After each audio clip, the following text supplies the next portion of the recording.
आज हम आपको समझाएंगे कि जो हमारा ड्रग एब्जॉर्प्शन होता है, ड्रग एब्जॉर्प्शन को कौन कौन से फैक्टर इफेक्ट करते हैं। तो पहले आपको ये समझाना होगा कि ड्रग एब्जॉर्प्शन होता क्या है। हालांकि मैंने आपको कल वाली वीडियो में बता दिया था लास्ट क्लास में, बट मैं आपको फिर समझाता हूँ। देखो ड्रग एब्जॉर्प्शन का मतलब क्या है। जैसे कोई इंसान ने कोई ड्रग लो, कोई दवाई ले लो, मेडिसिन ले लो, उस ड्रग्स को खाया तो ड्रग्स हमारा ऐसे ऐसे होते हुए फूड पाइप की तरह असफेगस होते हुए कहाँ पहुंचेगा, स्टमक में पहुंचेगा।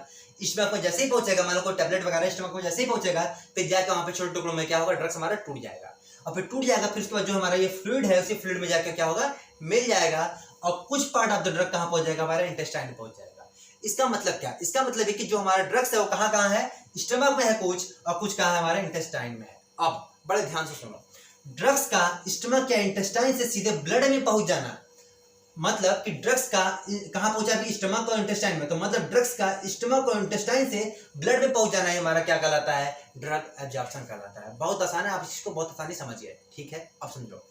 अब जो मैंने उसका ये हेडिंग लिखी, फैक्टर इफेक्टिंग ड्रग एब्जॉर्प्शन, मतलब कि जब ये ड्रग हमारा जाकर ब्लड में मिलेगा तो ऐसी कौन कौन सी चीजें हैं जो इस काम को करने में हेल्प करती हैं, और ऐसी कौन कौन सी चीजें हैं, मतलब ये ड्रग एब्जॉर्प्शन जल्दी से हो सकता है और कब देरी से होगा, इसी चीज को हम बोलते हैं factor affecting to drug absorption.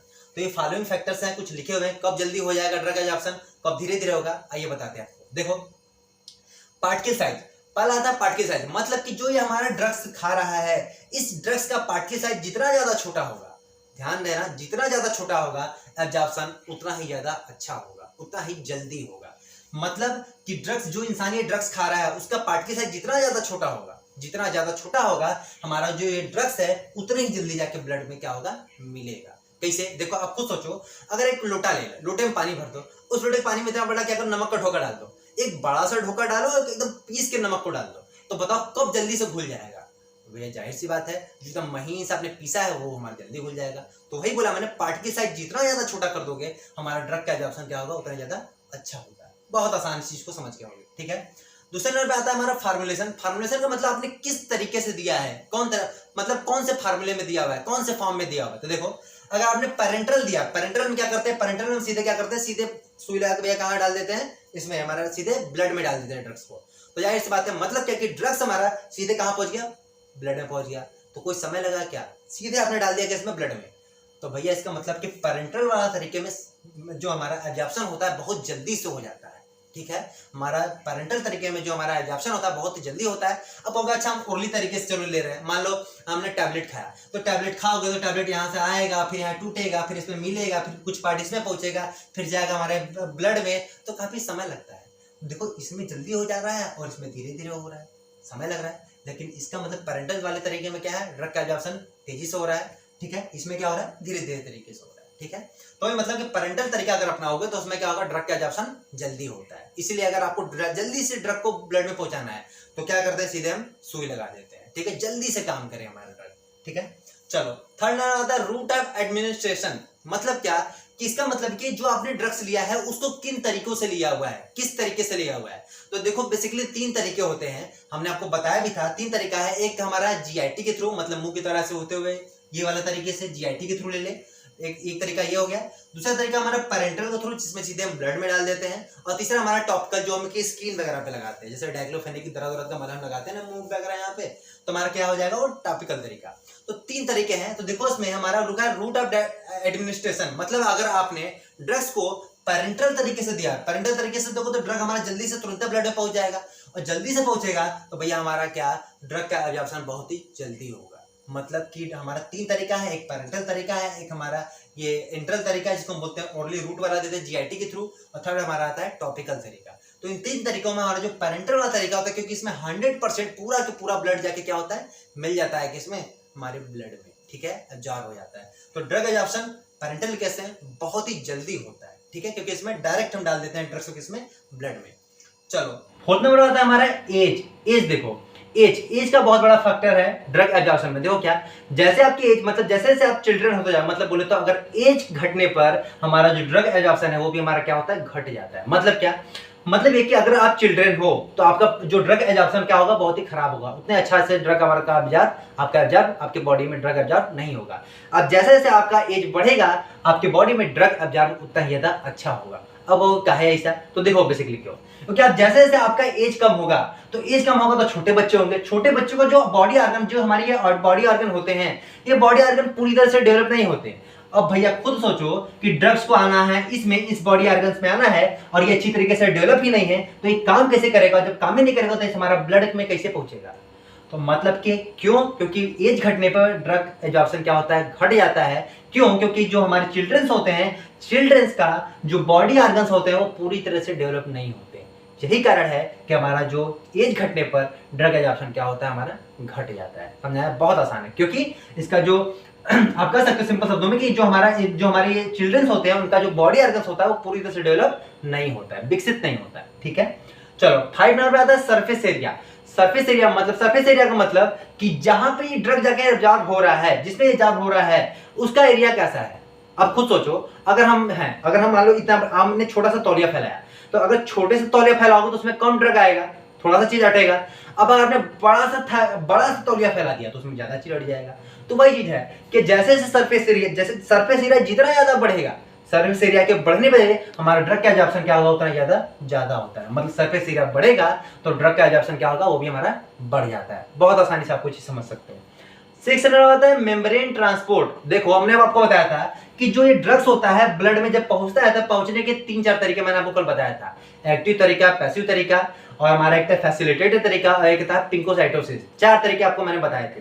तो उसमें सबसे बेहतरीन जो तरीका है, सबसे बेस्ट तरीका है पैसिव। पैसिव तरीके में जो हमारा ड्रग एब्जॉर्प्शन होता है वो बहुत ही अच्छा होता है। बाकी एक्टिव, फैसिलिटेटेड, इस सब में उतना नहीं होता। क्यों नहीं होता आपको बता रहे हैं, क्योंकि आपको कल मैंने बताया था कि जो पैसिव ट्रांसपोर्ट होता है उसमें हमारा जो ड्रग्स होता है वो हाई कंसंट्रेशन से लोअर कंसंट्रेशन की ओर मूव करता है, और उसमें कोई एनर्जी लगाने की जरूरत नहीं होती, अपने आप कम हो जाता है। मतलब ड्रग अपने आप ही ब्लड में हमारा पहुंच जाता है, इसमें कोई जरूरत नहीं है। लेकिन एक्टिव में क्या होता है, बाहर से हमको एनर्जी देनी पड़ती है, और वो लोअर से हायर कंसंट्रेशन की ओर मूव करता है उसमें ड्रग्स। और आपको मैंने बताया था फैसिलिटेटेड, उसमें क्या होता है, उसमें एक बाहर से मिलाया आएगा, ड्रग्स को पकड़ेगा, उठा के ले जाकर ब्लड में रख देगा। तो आप खुद सोचो, दिमाग से खुद सोचो कि जो पैसिव तरीका है उसमें तो कुछ करने की जरूरत ही नहीं है। उसमें तो ड्रग अपने आप जाके हमारा उसमें एब्जॉर्ब हो जा रहा है, किसमें, ब्लड में। ठीक है, उसमें अपने आप ही जो ड्रग्स हमारा अपने आप जाके ब्लड में मिल जा रहा है। जब पैसिव वाले तरीके में कुछ करने की जरूरत नहीं है तो सबसे अच्छा भैया तरीका है। नहीं तो अदर जो तरीका है, आप खुद सोचो कि आपको कोई काम करना है तो आप काम चाहोगे आसान हो ना। सबसे अच्छा काम आपको जो काम मिले वो क्या मिला, आसान मिला, कि जो काम आपको ऐसा मिले जो कठिन हो। तो जाहिर सी बात है जो पैसिव तरीका होता है उसमें जो ड्रग्स होता है बहुत आसानी से उसमें चला जाता है, मिल जाता है, कोई एनर्जी की जरूरत लगनी पड़ती। इसलिए हमारा जो मेम्ब्रेन ट्रांसपोर्ट में जो हमारा पैसिव तरीका होता है उसमें ड्रग एब्जॉर्प्शन बहुत ही अच्छा होता है। उस तरीके से ड्रग एब्जॉर्प्शन बहुत अच्छे से होता है।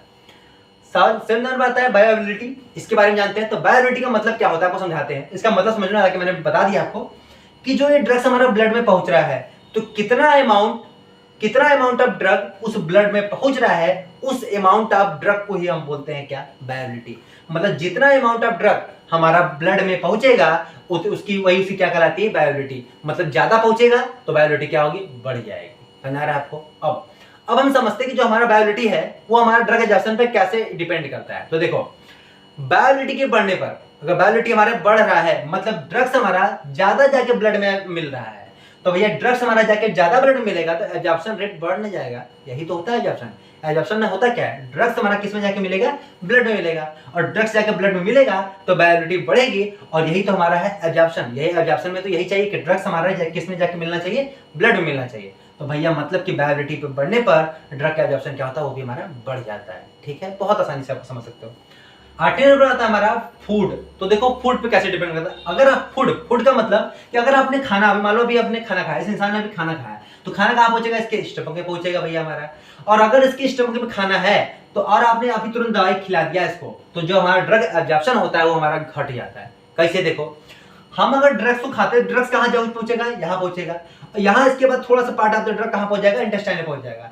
लेकिन ड्रग पहुंचे उससे पहले कौन पहुंचा हुआ है, वहां पे खाना पहुंचा है, फूड पहुंचा हुआ है। जब ड्रग्स के पहुंचने से पहले खाना ही वहां पहुंचा हुआ है तो ड्रग्स यहाँ पहुंचेगा कैसे, अच्छे से ड्रग यहाँ नहीं पहुंच पाएगा। जब यहाँ नहीं पहुंच पाएगा तो यहाँ पे इंटेस्टाइन में कैसे पहुंच पाएगा। जब यहाँ पे और यहाँ पे अच्छे से ड्रग्स पहुंच ही नहीं पाएगा तो भैया हमारा जो ड्रग है वो ब्लड में कैसे अच्छे से पहुंचेगा, नहीं पहुंच पाएगा। तो भैया इसके मतलब ड्रग एब्जॉर्प्शन क्या होगा, हमारा घट जाएगा। तो इसका मतलब ये कि जब हम खाना खा रहे हैं तो खाना खाने के तुरंत बाद दवाई नहीं खा लेना है हमको। खाना है आपको, अगर आपने खाया तो जो ड्रग एब्जॉर्प्शन होता है वो हमारा क्या होगा, घट जाएगा। उतना अच्छा ड्रग आपका, कम से कम ड्रग आपके जाके ब्लड में मिलेगा। ठीक है, इसका मतलब ये कि खाना खा लिया उसके आधे घंटे के बाद जब हमारा खाना वगैरह यहाँ से पच जाए, जो बोलते हैं डाइजेस्ट हो जाए, तब उसके बाद क्या करिए, यहाँ से अपना क्या करिए, आप ड्रग्स को खाइए, तब वो आपको ज़्यादा अच्छे से रिस्पॉन्स देगा आपका ड्रग। ठीक है, तो ये थे हमारे कुछ 7-8 फैक्टर्स थे, हालांकि आपको मैंने समझा दिया, बहुत ही आसान है, इसको रट्टा मत मारना, हर चीज़ों को बहुत आसानी समझना। आप इस चीज़ को बस ये फैक्टर याद रखो, बाकी कैसे कैसे चीज़ें हो रही हैं इस चीज़ को आपको बस समझ में आना चाहिए। आप इस चीज़ को समझ गए होगे तो आप इस चीज़ को बहुत आसानी से लिख सकते हो। कुछ रट्टा नहीं मारना, बस यही चीज़ लिखना है कि इसके डायरेक्टली प्रोपोर्शनल होता है, इनवर्सली प्रोपोर्शनल होता है, और होता है तो ये बढ़ेगा तो ये घटेगा, बस यही चीज़ लिखते चले जाओ, 2-2.5 पन्ना बहुत आसानी से भर दोगे। ठीक है, बहुत इंपॉर्टेंट है, बहुत बार एग्जाम में पूछा जाता है ये। ठीक है, तो काफ़ी आसान है। अब मैं आपको इसका नोट्स भी देता हूँ, काफ़ी सिंपल शब्दों में नोट्स लिखा हुआ है। ठीक है, इस नोट्स को देखिए, और इसके बाद मैं जो नोट्स होगा उसको अपने टेलीग्राम चैनल पे भी दे दूंगा, आपको लिंक डिस्क्रिप्शन में दे रहा हूँ। आप मेरा टेलीग्राम चैनल ज्वाइन कर सकते हैं, वहाँ पे आप उस चीज़ को PDF फॉर्म में पा सकते हैं, और साथ में यहाँ पे जो फोटोज होते हैं उसको खींच के भी उसमें डाल देता हूँ। ठीक है, चलिए मिलते हैं आपसे नेक्स्ट वीडियो में, तब तक के लिए जय हिंद। अब आपको मैं नोट्स भी देता हूँ, तो देखिए काफ़ी सिंपल शब्दों में कौन कौन से फैक्टर है। पहला है पार्टिकल साइज। तो पार्टिकल साइज मैंने आपको बताया कि पार्टिकल साइज जैसे जैसे हमारा इसके यूनिवर्सली प्रोपोर्शनल होता है, तो पार्टिकल साइज जैसे जैसे घटेगा हमारा एब्जॉर्प्शन रेट क्या होगा, बढ़ जाएगा। तो लिख देना वही चीज़, the particle size of the drug is universally proportional to the absorption, it means reducing the size of the drug absorption is increase, मतलब जैसे हमारा साइज रिड्यूस होगा वैसे हमारा ड्रग एब्जॉर्प्शन बढ़ेगा।